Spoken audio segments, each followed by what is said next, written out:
ago. But somewhere in the valley, there is a woman living in a basement who claims to be from the future. She's actually amassing followers.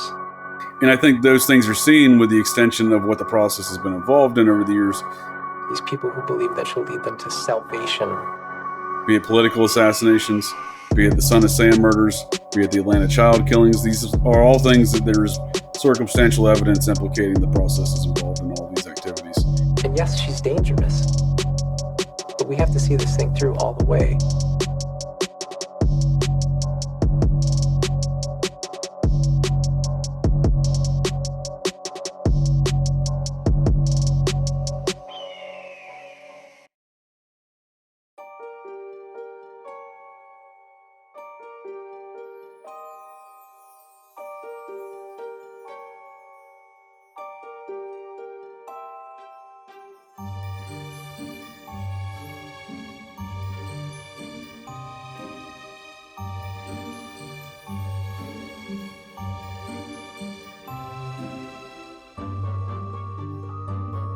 This is your nautical lantern on the dangerous seas of darkness.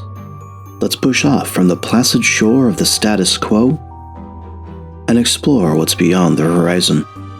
I am your host, BT, and this is Truth and Shadow, your podcast of the supernatural.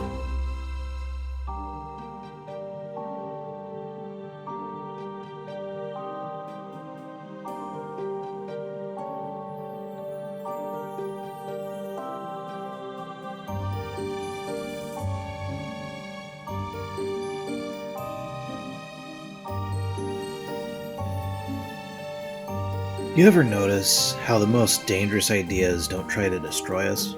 They don't burn the world down. They whisper to us, invite us to step closer, convincing us that they've found the answers we've been chasing for centuries.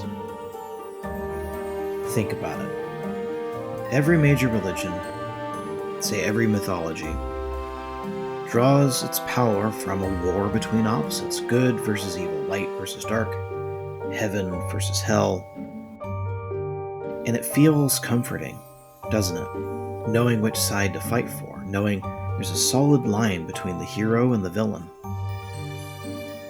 But what if someone told you that line doesn't exist, that there is no war between good and evil, that the forces we've been taught to revere and fear aren't at odds, but are allies playing the same game, and we're the pawns?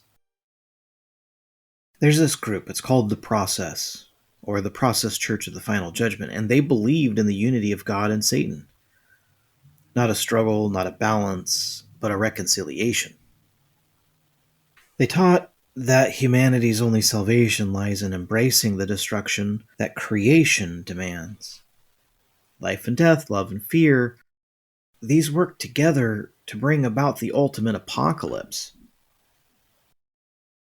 They weren't just another cult group. There's something far more insidious. They didn't simply preach unity, they thrived on chaos, they courted the media, the celebrities, even criminals. They built an image of mysticism and intellectualism, but beneath it was something more primal, something that saw the destruction of humanity as the only inevitable recourse. And sometimes in my journey, I've wondered, and I've puzzled this, and I've thought about it. What if they weren't wrong? What if they weren't just some deluded fringe group? What if they had actually tapped into something real, something ancient? Something that's been waiting for people to stop believing in hard lines in the sand and start following them. And the conclusion that I've drawn is that if God and the devil, according to the Process Church, aren't enemies, that would mean the apocalypse isn't coming. Maybe it's already here, and it's just waiting for us to join in. Now tell me, after this show, when we talk about the Process Church of the Final Judgment, Can you honestly look at me and believe that someone isn't pulling the strings? It should leave you questioning who they are.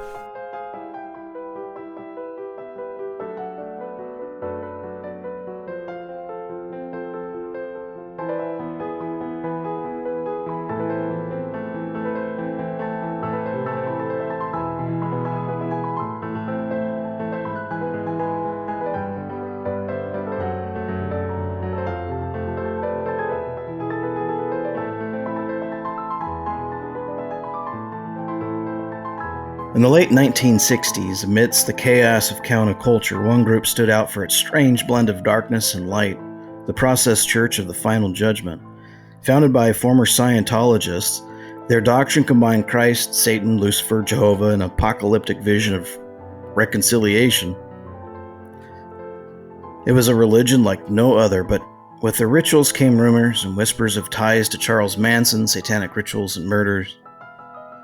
Were they just misunderstood, or were they part of something darker, an occult network hidden in plain sight?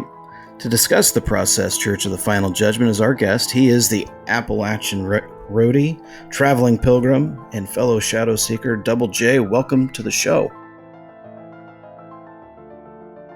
BT, appreciate the invite. Thanks for the introduction. JJ Vance, host of Operation GCD.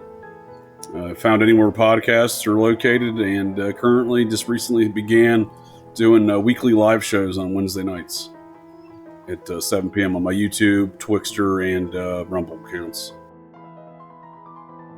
We'll make sure to put those down in the show notes for the listeners so they can click those and watch.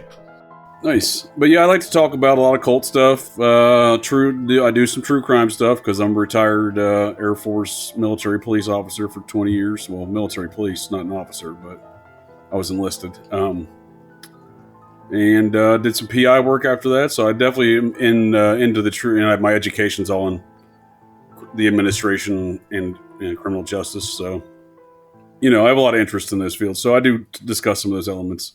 And a lot of the elements of crime surrounding these cults, which is likely to be the crux of our conversation here today, because when you're talking about the process, you're talking about crime. I mean, that's all that it seems that when the process, I like to refer to it as the name, that like the actual proper name of the cult, the Process Church, right? And nickname being just the Process. The Process Church of the Final Judgment, but the nickname being the Process.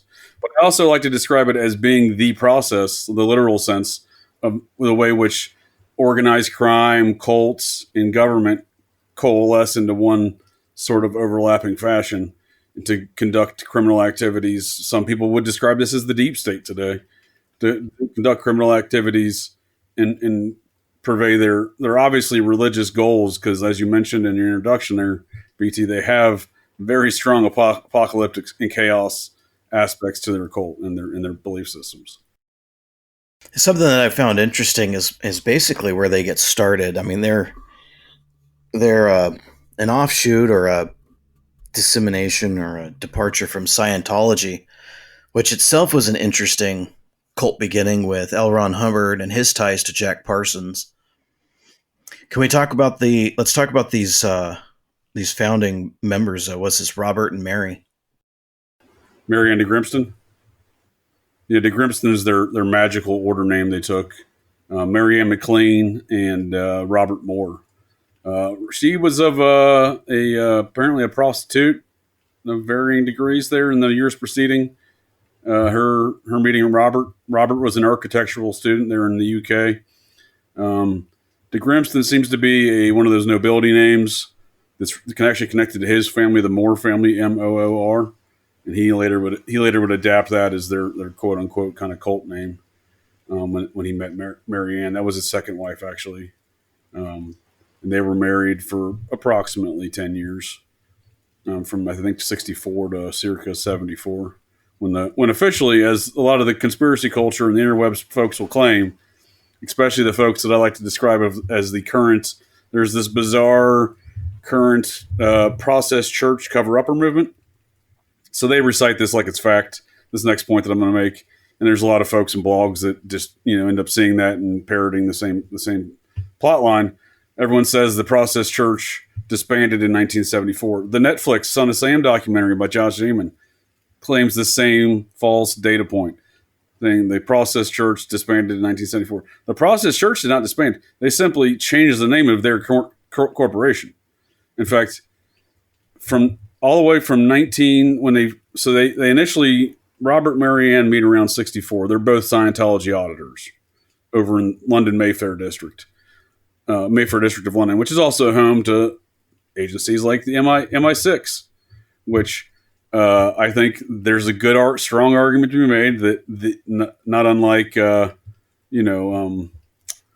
what's often assumed around these circumstances with a lot of these cults, not just the process, is that they're derivatives of some sort of intelligence operation. I think that's pretty clear that they seem to have origins in MI6 Tavistock. Tavistock being like an MI6 intel think tank over there. In more recent years, Tavistock has brought the world transgendered surgeries. They were the premier clinic and people that developed transgendered surgeries until recently the High Court in the UK told them they had to shut it down. So, strangely enough, I'll get back to that point later because there's another intersection between the Tavistock and what I would deem the current activities of what could be referred to as the Neo process. Now, mind you, even on paper, the original process did not disband. They simply morphed into other things and continued filing corporate paperwork. So I've looked at some of that corporate paperwork and can speak to the fact that it does exist. They did register. They did continue to file. At no point in time did they disband. Right, but that is the common narrative. So they I just want to get that out of the way, kind of, because a lot of people will be like, "Oh, Process Church, they disbanded. I know they're not real. Absolutely real. Absolutely involved in all sorts of weird shit." Now, when I say intel operations and why people presume that, it's because they're involved in so many high-profile parapolitical situations, and I'm sure we'll discuss some of those in greater detail here. But that's kind of why a lot of that stuff's presumed. And again, so they grow out of the Mayfair district, their MI6 headquarters. Scientology is often considered being kind of headquartered in Clearwater, Florida, Riverside County, California. However, what's often not considered there is L. Ron Hubbard lived in, I believe it was called St. Hill Manor, just outside there of London, for many years. And that Tom Cruise in recent years has been living in L. Ron Hubbard's house there. So London was a big center of operations for Scientology for that reason. That was where Hubbard was living at the time. So he has these two auditors there for Scientology. So they're ranking clergy essentially, right, within the Church of Scientology. That's what an auditor essentially is some of their clerical hierarchy. Clerical? That's not the right word. Whatever that word is, the hierarchy of their clergy. There's some fancy Catholic term for that, So yeah, they decide, as the story goes, they decide that they're going to break off. This is around, it's around circa 1964. They start doing their own thing, and by 65, they're allegedly declared suppressive persons. Now, folks at the interwebs can reference the Farrell House Publishing Company, who published the Process Church Love, Sex, Fear, and Death book a few years ago. There are a lot of connections within the Neo process there with the publication of that book. Notably, the person who did the timeline runs a website called theprocess.org. But that timeline is at least the reference point. It's a good reference point to show that they're lying, too, in that timeline. Because as we discussed, that they started in 64 and were suppressive persons by 65. Yeah, there's clear evidence to support that they go back at least to 63. And this is as a result of filings in the UK for corporate filings and whatnot. So, but yeah, the official timeline, if you were to look at today through what I would assert is propaganda publishing aspects relative to the process, like that Farrell House stuff, that timeline would tell you yes. So by 66, they're out of UK. They're going to they go to the Bahamas. They're a well-financed operation from the get-go. Very small group of about, I think, roughly a dozen or so folks, depending on varying accounts. They go from the UK to the Bahamas, then Bahamas to the Yucatan Peninsula in Mexico, where they have some revelations, and that's when they go from this kind of pseudo-Scientology thing. So they were basically saying, like, oh, we can do Scientology better. And that's one thing L. Ron Hubbard does not want to hear. He's never been a big fan of that. Like current day Scientology, like if you take Scientology stuff and start doing it outside of Scientology, approved, organizations and channels and paying off the right folks, right? You got to exchange the money for these courses. You start doing these things outside of their sphere of operations, they get very butthurt and very litigious. However, they never sued Marianne and Robert. And I think that's a good argument to make that their little, we're getting kicked out of Scientology operation was essentially Scientology's intelligence operation having a new wing that was going to be like a dark Black Ops wing, right? So Scientology has something it's now called the Office of Special Affairs. It used to be called, it was called something else about the Guardian's Office until about 78. And that's when, 77, 78, that's when the FBI raided Scientology and shut them down and put L. Ron Hubbard's wife and a number of other executives in prison. And really no one ever really saw L. Ron again after that. He was an unindicted co-conspirator listed in that court case. So they had to reframe themselves publicly. So from the Guardian's Office to this Office of Special Affairs, it's essentially the CIA of Scientology. Even though Scientology in of itself is kind of a military intelligence operation, they all wear the naval suits. They all, they're all focused on getting everybody's secrets, right? But this is like a unique version of like Black Ops wing of that, right? So I think in large part that's what the process is.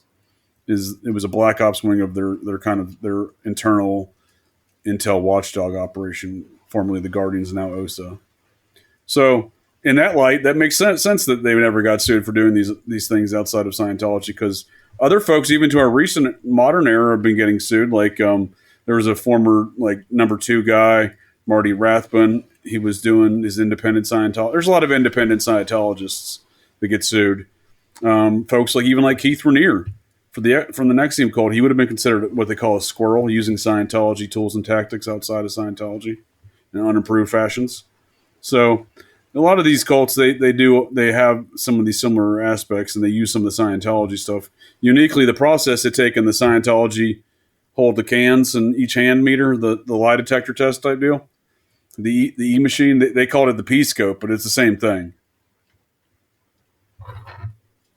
In fact, one of those P-scopes is on display today at the Satanic Temple in Salem, Massachusetts. The headquarters of the Satanic Temple. The head of the Satanic Temple, the fellow who goes by the name of Lucian Greaves, he's the fellow that runs that process.org website. He's the fellow that did the Feral House timeline. So there is still a connection. He'll describe it as having no associations with the process. He's got a process tattoo. He'll describe himself as having no associations with the process, even though running a website, process.org. Yeah, it's a clear indication to me that there is this modern era of Satanism, right? This temple of Satan, and the process, the Neo process, right?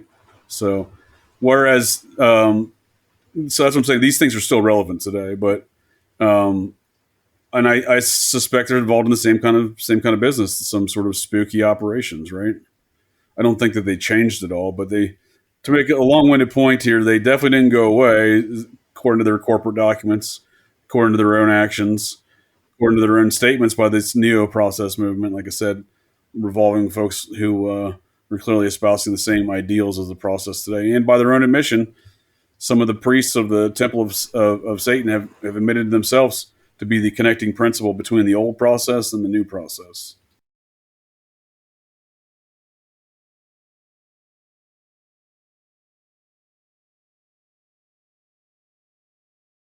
Yeah, the practice of what Scientology calls Dianetics, the kind of a philosophy of clearing one's mind from trauma, engrams. I think the Scientology uses the word engrams for basically the little spirits that are stuck on your body. Yeah, parts, right? I'm sorry. Those are the body thetans. My mistake. Those are the body thetans. Yeah, right. The little spirits in the body, the BTs. Yes. Yeah. So there's the engrams, and that's kind of what. But the thing, what I'm saying is you go and you're talking to their clergy or their officers, their workers that run the machines, and lie detector tests. You're basically divulging secrets. Well, I mean, you Oh yeah, can't they're tell writing me, everything down. you can't tell me that that's either soup for blackmail or something that, like you said, an intelligence agency would definitely benefit from them. Oh yeah, I think they just took the model of the Catholic Church and their spy operations, right? So the Catholic Church for thousands of years has been spying on folks by telling them to come into their local establishment and spill your secrets to the pedophile in a robe, right? I mean, that may be a kind of an extreme take on the matter, but that's obviously, I mean, at its core, that's what's going on there. So probably still a pedophile, no robes. This time, like, in some circumstances, some sort of weird naval uniform. But these folks are still asked to come into the local org, local Sea Org, right? That's what their churches are called in Scientology, and say, give us all your hold on to these 2 cans and give us all your secrets. And they're trained. The auditors, which what Marianne and Robert did. This is the start of their version of the process was this whole. And again, I think what it boils down to is mind manipulation is what they're really aiming to do there. Use these machines in a manner we can manipulate them, get the most benefit out of the most manipulation of a different human being. And I think those things are seen with the extension of what the process has been involved in over the years, be it political assassinations, be it the Son of Sam murders, be it the Atlanta child killings. These are all things that there's circumstantial evidence implicating the processes involved in all these activities. And again, so on and so forth, because I would actually put the smiley face killings on that list, and for good reason. But my point being is, if you need to manipulate folks, yeah, I think that's what they're aiming to do with these cans and their process of their new process of how to use the Scientology device. Let's just talk about some of the ideas, some of the beliefs of the process. Well, we'll do that. Kind of build a psychological profile of this system to help understand not just the means and the motives, but the whys. Right? Why are they acting in these ways? And so, if the process church combines something like Christianity with Gnostic ideas, so they're blending Christ with Satan, Lucifer and Jehovah, and using these ideas in the greater culture to manipulate. I'm going to use the word manipulate to manipulate the countercultural movement.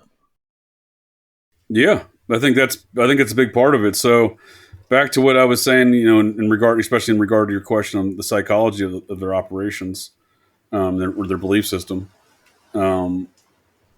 Back to Tavistock. So Tavistock at the same time in the early '60s was writing research papers and saying they want to basically, what if we used social chaos to direct the society and the public at large into certain directions, right? Mold them however we want to mold them through different styles and levels of chaotic events.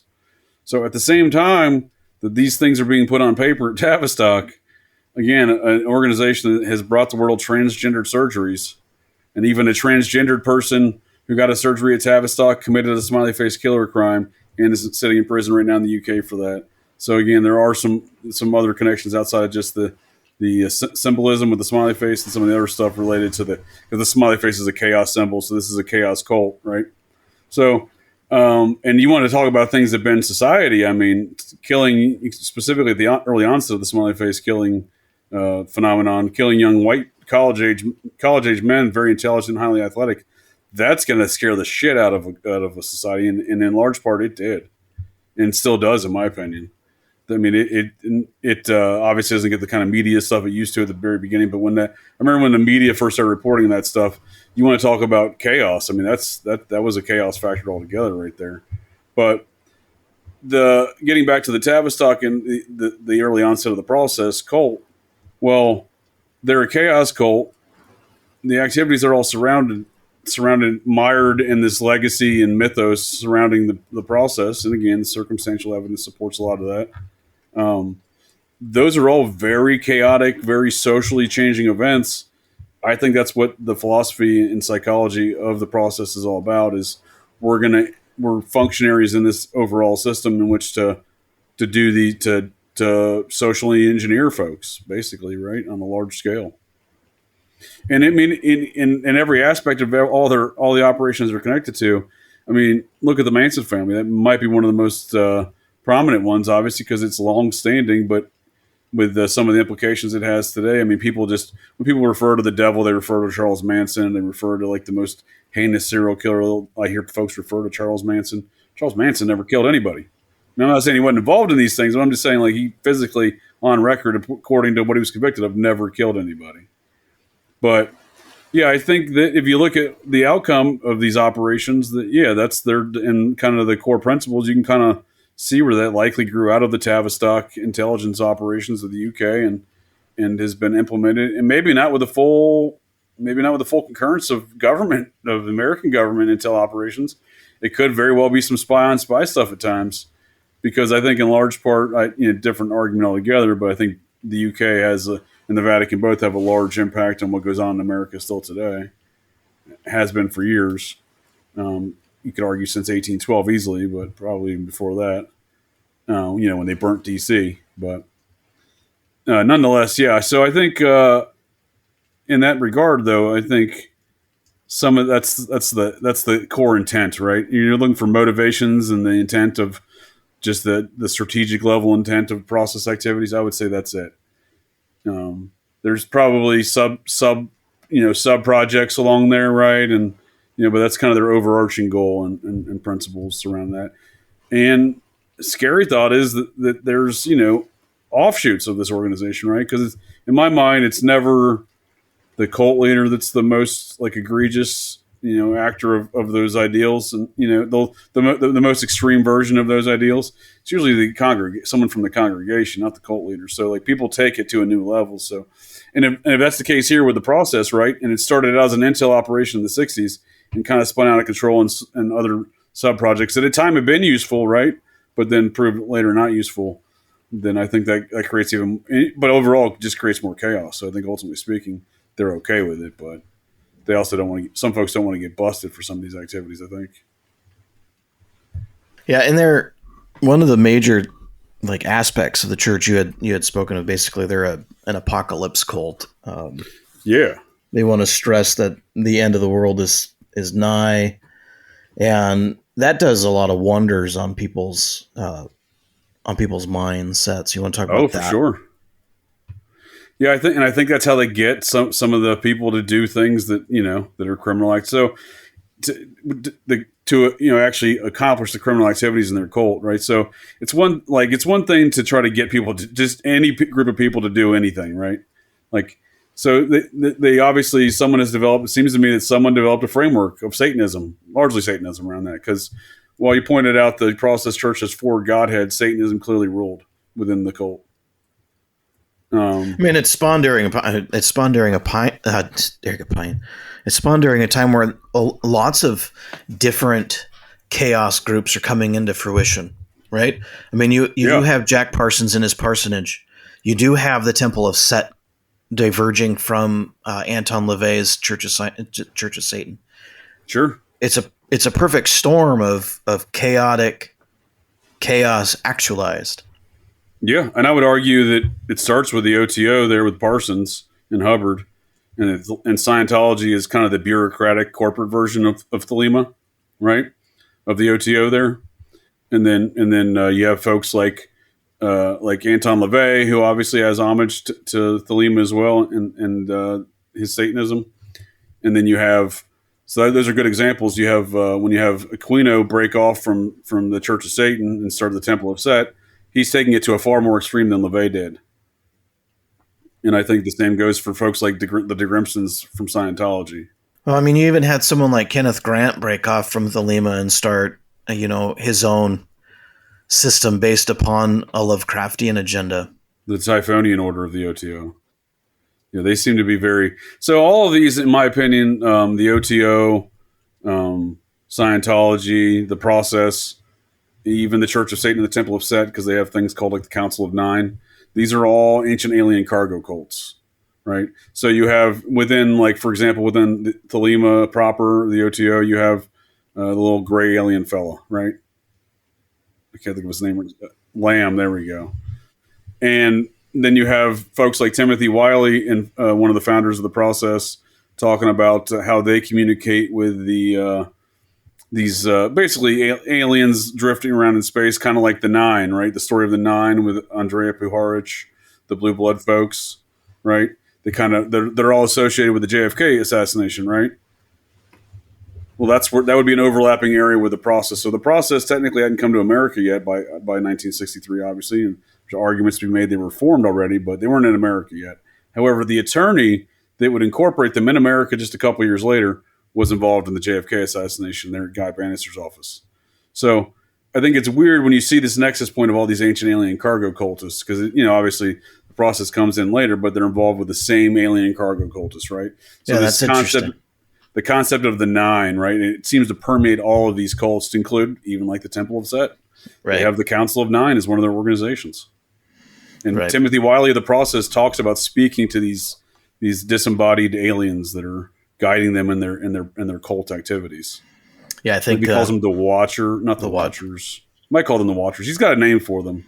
Yeah, they're like the Ennead. Yeah, exactly. Right. The ancient Egyptian Ennead, right? Yeah, it's kind of an interesting thing that many of these are, like you said, alien cargo cults, because in the United States, you had the development of the Church of Latter-day Saints, right? Yep, big time ancient alien cargo cult. Exactly, and apocalyptic. Yeah. Well, I think it kind of goes with the territory, right? You can't be an ancient alien cargo cult without an apocalyptic tale. We were talking about the Heaven's Gate cult beforehand, before we started the show, and that's a great example of an apocalyptic ancient alien cargo cult. I mean, so I think all these cargo cults, they have an agreement, like a handshake agreement, like we're going to operate together kind of beneath the surface of society and help each other out. It's because ultimately speaking, they have more in common together than the rest of the general public with their tales of of something that occurred in a galaxy far long ago, far away, right? I mean, Star Wars is an ancient alien cargo cult story. I mean, these are things that are probably far more embedded in society and people's minds than they realize. But these ancient alien cargo cults seem to stick together. You got the Mormons, the Scientologists, the Jehovah's Witnesses. There's a lot of commonality between those three organizations. And I don't think they have that much different than something like the process. So the process, as you were saying before, it incorporated Gnostic belief systems. They had Jesus, Lucifer, Jehovah, which is the Old Testament God, right? And then Satan. Now, their idea of Lucifer would be like very Gnostic, I think, very in line with stuff like Scientology believes, or stuff like Mormonism specifically, because Mormonism, you get your own planet, right? You can become a god yourself, right? So that's kind of the core Luciferian, I'm going to be my own god, Gnostic belief system right there. So I think that's why these organizations, on top of their criminal activities, right? Like the Mormons aren't devoid from criminal activities at any point in their existence and time. I mean, relative to another ancient alien cargo cult, at least I presume they fall in the same sphere of activities. The Nexium cult we were discussing beforehand, who I think is a good argument to be made, that's an offshoot of the Albany chapter of the process, and we can get into that a little bit further if you'd like. But the Nexium cult there in Albany, New York, was coordinating with the Romney-LeBaron Mormon cults in Mexico, and some of those Mormons got bombed by one of the cartels down there in Mexico. A lot of women and children died, right? Well, those were the same women and teenage girls that were doing babysitting service. They were getting shipped to Albany from Mexico, doing babysitting services for Nexium, and apparently Nexium had some Mexico properties as well. So they were doing babysitting. I mean, it's what the Nexium dude got, and the actress Allison Mack got busted for, right? Child sex trafficking, because they were shipping all these folks. Well, they employed in that operation was these Mormon cults in Mexico, that like the Mitt Romney's family's from and whatnot. So his father was born down there.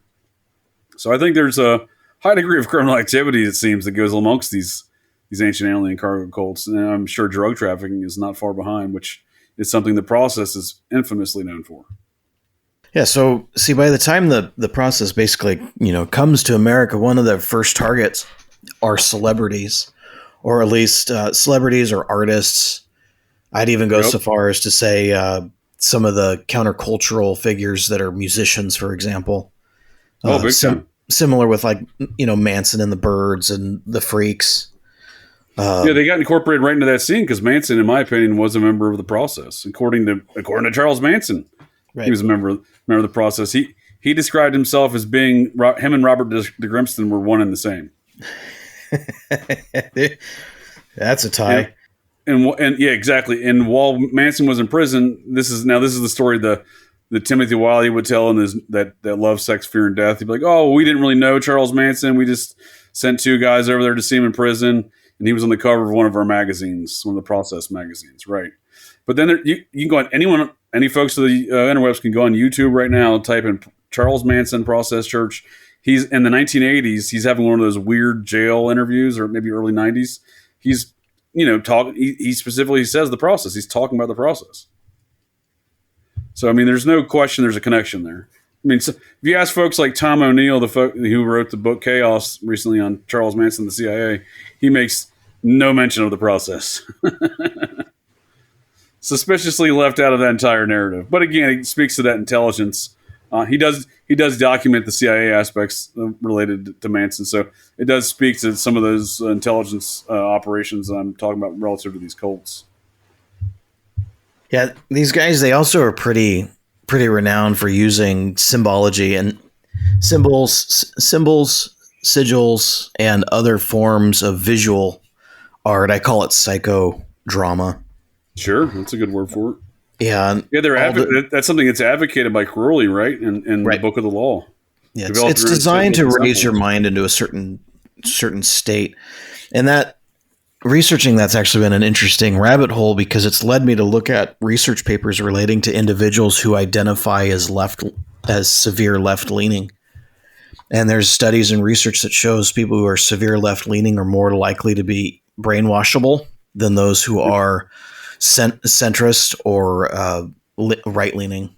Not far right. I'm not saying far right. I do mean centrist and right leaning seem to be less likely to be brainwashed than those who are extreme left leaning individuals. I think a lot of these ancient alien cargo cults on the Thelema side, with the exception of Scientology, they lean towards very Marxist ideals. I mean, the process were devout Marxists. Well, if you can get people to subscribe to trying anything at least once, right? I mean, I'll do anything once, right? Right. It follows and makes sense why something like the Tavistock Institute would begin instituting something like transgender surgeries. Because, I mean, can you think of something that is so far outside of the normal everyday law of nature than to take a being and switch its biological its genitalia, and it doesn't fix its biological, right? And you would have to take somebody who's willing to be open to that. You have to have somebody who's completely progressive in their ideologies, who has no firm, concrete reason to stick to the status, what it is established. Right. You got to convince someone to lop their dick off. You have to be open to all sorts of things to be able to get to that point, right? Once you're open to that, I mean, yeah. Anything else is fair game. Right. So the Tavistock has a lot of connections to the entire hippie countercultural scene too, because the son of one of the Tavistock founders, a fellow by the name of I think the father's name was Alan Trist or Eric Trist, and the son was Alan, father was Eric. One of those two. I'm horrible with names, but the Eric and Alan Trist are their names. One's the father, one's the son. The father started Tavistock and was later a contemporary to Louis Jolyon West at UCLA. And at that time, his son became the manager of the Grateful Dead publishing company, and I think it was until he died very recently, I believe. So he was one of Jerry Garcia's best friends. So the son of the founder of the Tavistock has brought the world, in addition to the CIA's influence with the Grateful Dead, which is pretty well documented by some researchers. The Tavistock clearly played a role in that too, with through Trist. Yeah, something that was interesting to me was what we had mentioned in real passing was the Son of Sam murders, and that has a big tie with the process. Who are those guys? So once the process came to America, they incorporated New Orleans. Tommy G. Baumler was the attorney worked out of Guy Bannister's office. And then they set up shop in various cities: San Francisco, Cambridge, Massachusetts, Harvard, numerous locations in New York City, Chicago, Toronto. A lot of the main hubs of population, urban centers of population at the time, in the late '60s. But in San Francisco, obviously, right there in the Haight District, right? So they're in the spots to make a lot of cultural impact immediately. Again, well financed. They set up their headquarters. This is between '66 and '72. I think by '72 or late '71, they had purchased a property in Westchester County, New York, which I find to be a very suspicious place. It's later where the Son of Sam murders take place. There's a lot of other weird activity that goes on there over the years. A lot of occult stuff. It's basically the Hollywood capital of the East Coast. So most of the folks that live there, big money, like the Kennedys. Like that's where Robert Kennedy lives. RFK Jr. is where he grew up. Sorry, Robert, not RFK. Yeah, RFK Jr. grew up there because his dad was running for was the senator there. Yeah, so when he ran for president, and his murder is connected deeply with the Process Church there in '68, June of '68. So has direct connections to the Manson situation and the actual murder itself there at the Ambassador Hotel. And it's interesting. A lot of these things go back to Westchester County, but the process sets up there in '72. They buy an old church in Pound Ridge, New York.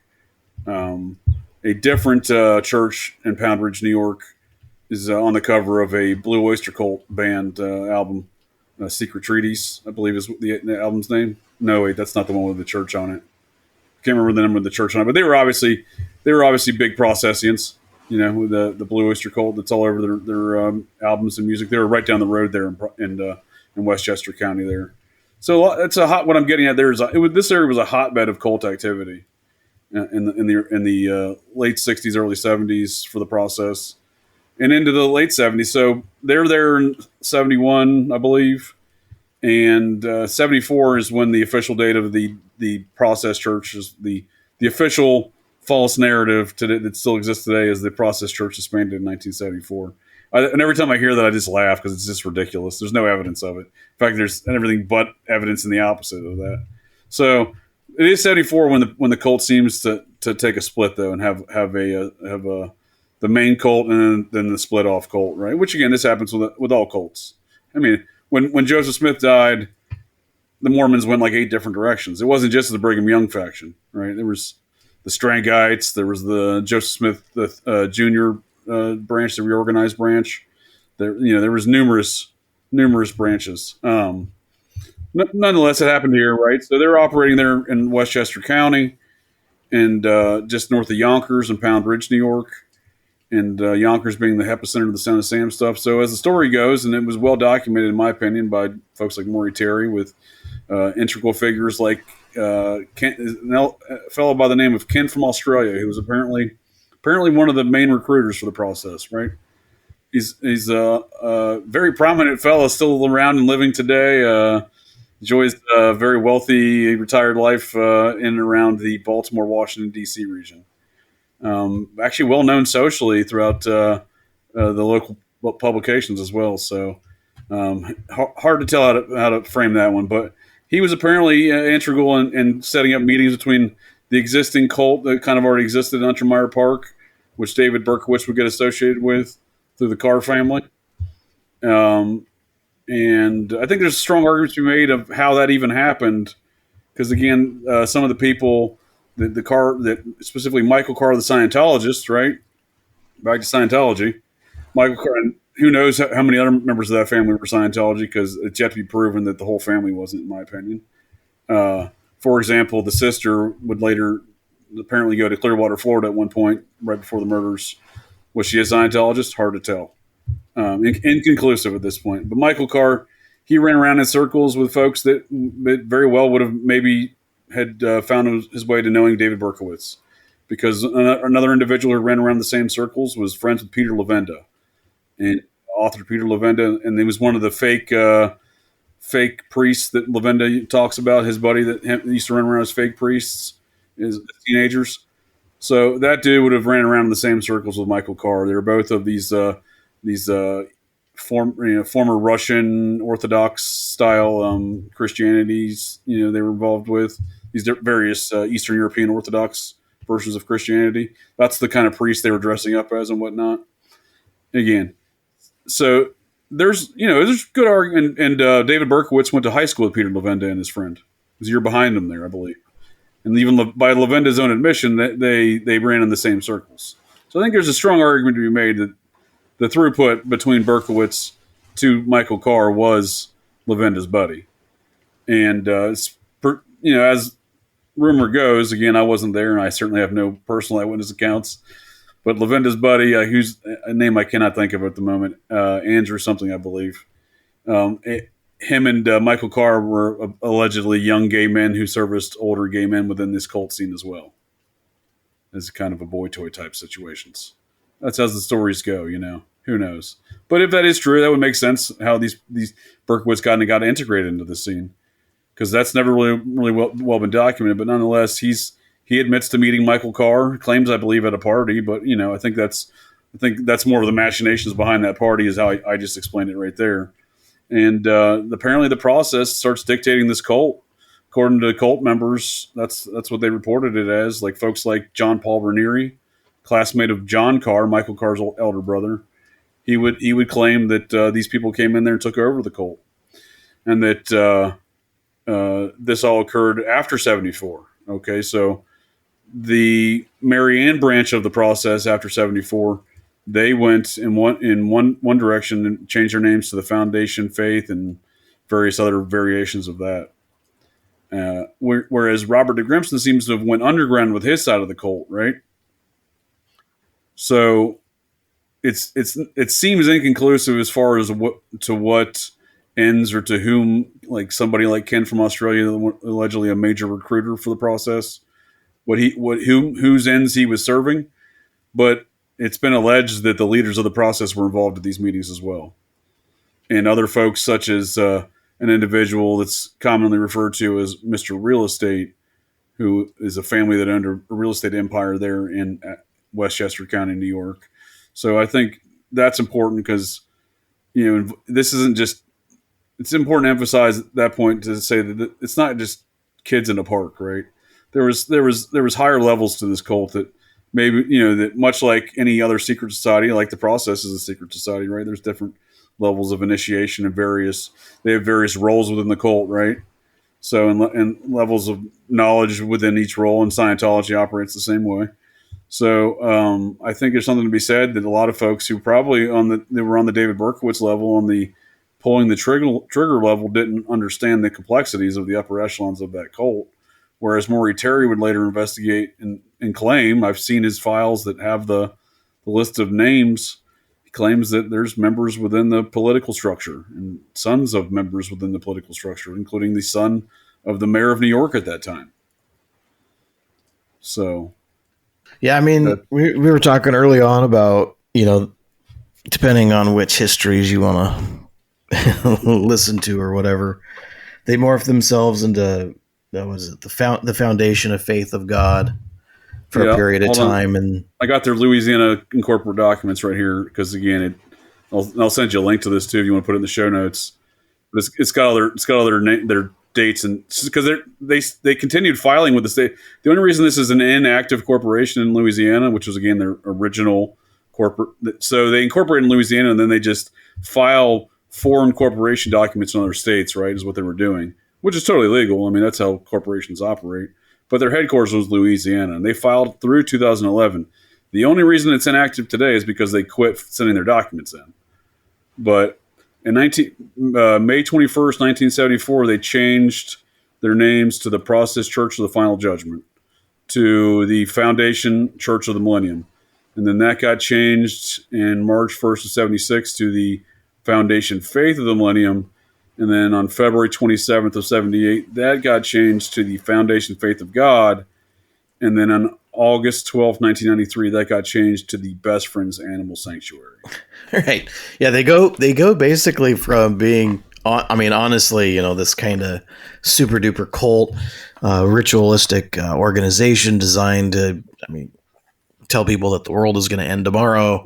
Give me all your property, your land, your monies, do whatever I say, to humanitarian efforts. I mean, it's laughable. Well, I think it is laughable. I think it's laughable to them. I think it's all a farce. I mean, according to some of their philosophers within the process, there's a couple guys that have. One guy out of Harvard who's like, "Oh, I joined them just to see how wacky they were, and I wrote about these things." He basically explains it as the natural evolution of their philosophy. Right? Is that they want to protect animals and humanity must die. I mean, that's literally their principle. Humanity must die. We will save all animals. Well, that's transhumanism plus, I do believe is what it's called. Sure. Yeah, these folks definitely are transhumanists. That same dude, William Sims Bainbridge, is a transhumanist. That dude out of Harvard. So there's somebody that popped up in my search. The guy's name was Timothy Wiley. What do we know about him? That's the guy that I was saying that definitely speaks about the aliens, the Watchers, or whatever he calls them. And he wrote a whole book where he refers to himself in the third person. He calls himself Mine Host. Speaks, I think, to more some of that transhumanism because this is like more of a vessel that their consciousness transcends, right? So yeah, he definitely has those transhumanist ideals all up in their philosophy for sure. So he left with Marianne. So Wiley left. He was one of Robert de Grimston's architectural friends at the school there in the UK, I believe. And he branched off and went with Marianne till I think 1978 when they broke off. He took so that's what I'm saying. So there's all these branch offs, and I'm oftentimes more concerned about the offshoots than I am the initial. But so he left when they went to change to the Foundation of Faith of the Millennium. That was a split between Marianne and Timothy Wiley. Timothy Wiley, at least as they claim. Again, I don't take much of these words for anything because I've caught these people lying way too many times. And when I first started looking at a lot of this stuff, this was years ago, right? I mean, easily 10 years ago, because I started looking into my own heritage, right? And I hail from 2.5 miles away from the Process Church headquarters there, just across the state border in Fairfield County, Connecticut. That's where my family lived for years, whenever I was born and where I lived as a child. So it's odd. When I started looking at that area, I was like, wow, there's a lot of cult activity in this area. Like I looked at it more from like looking at that aspect, and I like Son of Sam was something I read years later, right? Like, but once I started reading about all the previous cult activity, as Maury Terry sells it in Son of Sam, like this was something I had already come to my own conclusions on in previous research, right? I'm like, oh wow, there's tons of cult activity going on around there. This man's spot on. So I think there's this whole, like I said before, there's this whole movement for this Process Church cover-upper movement. I mean, folks like Timothy Wiley are obviously, at the heart of that with writing bullshit books about and histories about the process and what they're engaged in. Like, he denied they would ever harm a dog, even though there's a trail of dead German shepherds that surround everything in the process, including most specifically the Son of Sam in Westchester County. There's no shortage of newspaper accounts of dead specifically German shepherds, or sometimes as they're referred to as Alsatians, because the British wanted to denazify the German Shepherd after World War II, so they changed the name to Alsatian, try to church it up a bit.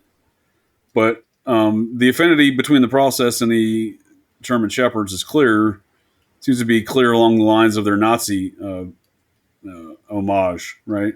They have a lot of veneration for Hitler and the Nazis, specifically the SS, it seems, within the Process Church. In fact, folks like Marianne de Grimston, I believe she claimed to be the reincarnation of one of the SS officers, one of those dirty bastards. I don't remember which one. They're all about the same to me, I guess. But so there's a deep veneration there.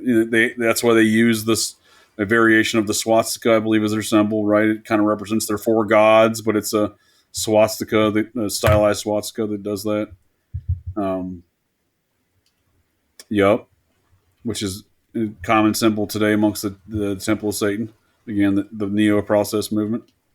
So, and I would even assert, let me finish my point there on the Process Church cover-upper movement, because there's a lot of folks that are trying to dispel Maury Terry's work, which I think, he's far more right than he is wrong. I mean, he may have been fed some disinformation at times in his investigation, but look at the political intelligence, cult, deep state, criminal or organized crime wall he was up against.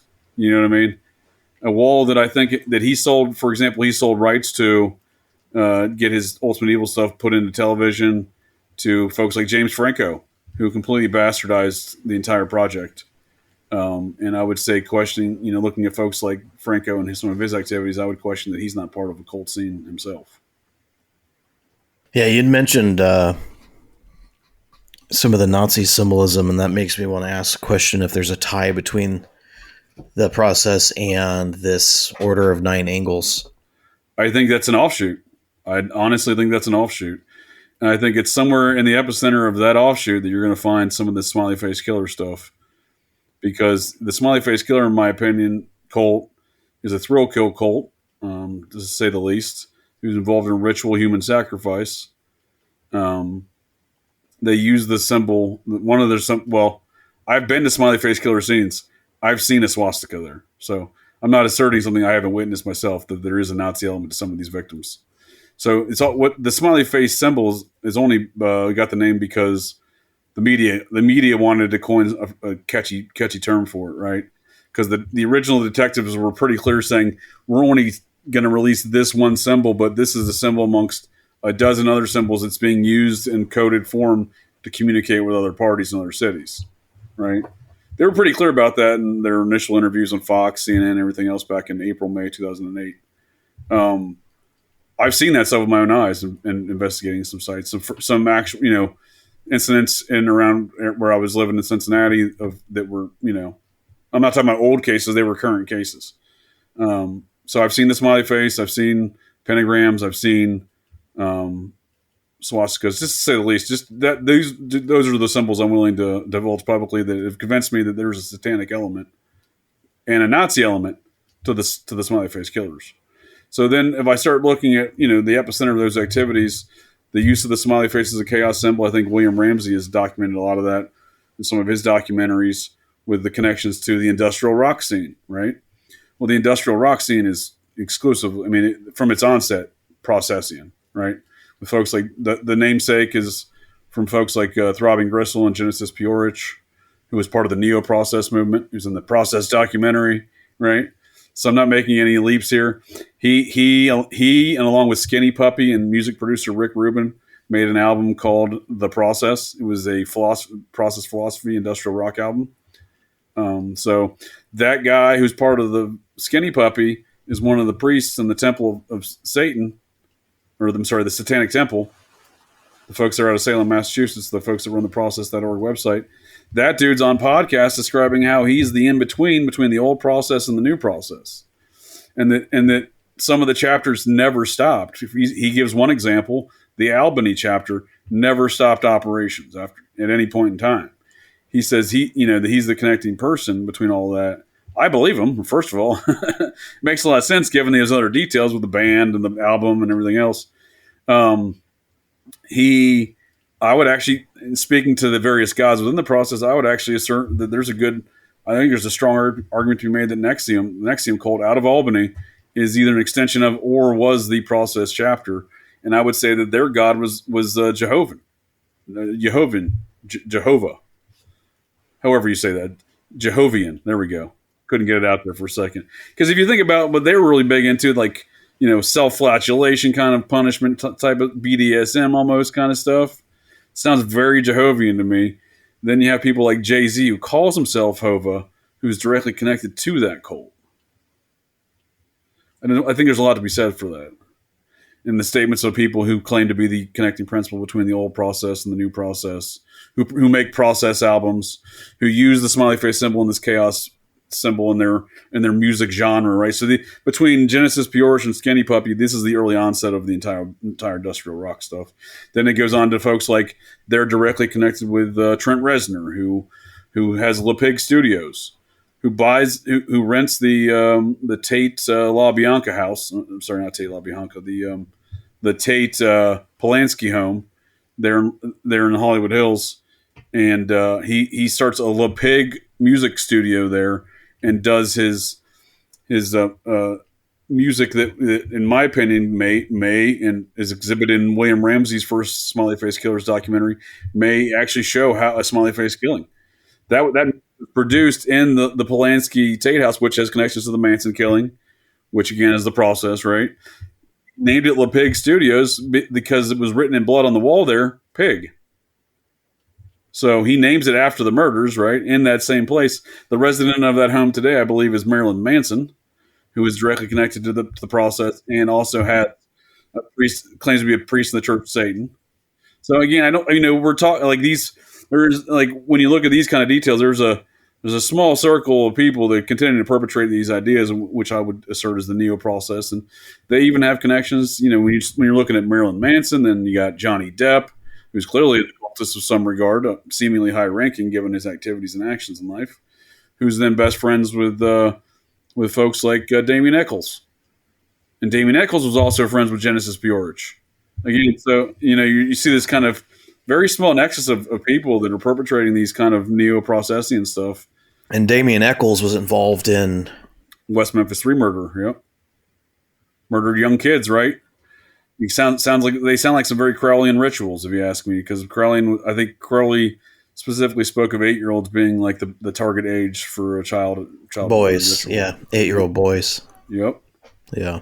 So, which leads into those pedo cults that are out there, and yeah, so there's a good window into some of these cult activities, I think, with some of the kid diddling stuff going on there, the kid stuff with the kid murders. But nonetheless, it shows these group of people who use this chaos symbol of the smiley face, who perpetrate these process ideals through music, quite literally with an album called The Process, produced by Rick Rubin of all people, who also produced Blood, Sex, Sugar, Magic, or Blood, Sugar, Sex, Magic from the Red Hot Chili Peppers, which Sex Magic, what are we talking about here? Crowleyism again, like the Lima. So, yeah, and then the other thing is, you notice within I'll say popular music, the individuals that are part of this are always fulfilling some kind of, I'll use the word role. They're role playing. They're role playing some kind of figure or character. LARPing. They're LARPing. Mm-hmm. These people are LARPing a specific thing. Big time LARPers. Like you said, Manson's LARPing the Antichrist. Yep. So, or Marilyn Manson. I mean, Charles Manson may very well have been LARPing the Antichrist too, but Marilyn Manson is the rock figure of the Antichrist. I got what you're saying, but I think you're right on both accounts, because I actually don't think Charles Manson was ever in prison. I'm gonna go ahead and say that for that's my. I mean, I would have to see evidence to prove otherwise. I know there was a lot of TV interviews where he was shown in like a prison environment, right? And not a single one of his mugshots, prison interviews, or anything does he ever comply with the California penal regulations for beard length and hair length. However, his co-conspirators do. Tex Watson, Bobby Beausoleil, every one of their mugshots, they don't ever have TV interviews, although Bobby Beausoleil recorded a Kenneth Anger soundtrack while in prison, which I think is pretty strange. But they're always in compliance with the California Penal Code for hair and beard length. Charles Manson never once was ever in compliance with the California Penal Code, and I find that very intriguing. Because the cults go high, especially looking at I've seen Ed Sanders' files, right? Relative, and I agree with Ed Sanders relative to the process. He scribbled on one of his files, "The process people are everywhere," and I agree with him. One of the people that he asserts was a member of the process, and he makes a strong argument for, was Governor Moonbeam Jerry Moonbeam Brown, who came out of the Laurel Canyon scene, longtime boyfriend of Linda Ronstadt. On and off relationships with her throughout his life. Twice the governor of California. His father was the governor back during kind of the peak of the Laurel Canyon scene, right? But Sanders was largely the mindset that he was a member of the cult, and according to Sanders' files, that's what it seems, right? And that would, you would need somebody like that in the cult if you wanted to have. He was the governor at the time. It was Reagan and then Brown, right? So at the time where if you want to hide people within the California penal system, you're going to have people within the cult. That makes sense. Cool. So where can people find you? Listen to more about Double J on his podcast. Let's go over that again. Well, I appreciate the combo, BT, and the invite here. If I can leave to answer your question, Operation GCD. Send you my link tree. You can put that in the show notes if you will. Appreciate it. found anywhere podcasts are found, and Twixter at Operation GCD, and YouTube, Rumble, same believe at Operation GCD, and talking these cults and conspiracies. I like to call it shenanigan infused journey into the mind of this particular garbage can dude. And I like to talk a lot of conspiracies and cult crimes and whatnot. So conspiracy theory meets comedy is how I like to describe what my conversations are, because I try to make them entertaining, even talking about some dark subjects like today. And I think these cults persist. I think they have a strange amount of power. The process merely morphed into something called the Best Friends Animal Sanctuary. They are the most well-financed, aggressively funded, no-kill animal shelter who has operations all around the country, and even folks like former Scientologists who turned top opponents of Scientology, folks like Leah Remini, for some reason on her website describe or advocate folks to donate money to the Best Friends Animal Sanctuary. So it's weird to see former Scientologists, some top tier Scientologists such as her, telling folks to donate to the Process Church. It's an odd environment we live in here in Meme World 2024, but I don't think that the last of the process has been. I think there's more to come still relative to this organization and their cults. Cool. Thanks for coming on the show, Double J. I appreciate it, man. For sure.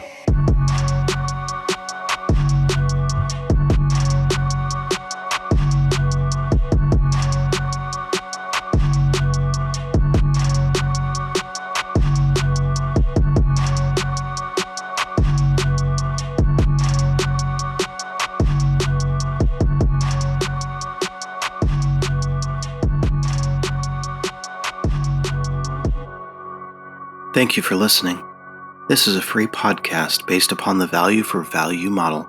If you find value in this, or any episode, you can return that value by liking the show, subscribing to this channel, leaving a review, or sharing with a friend on your social media accounts. You can also donate on my website. Thank you again. This is BT for Truth and Shadow Podcast. You are the light in the darkness.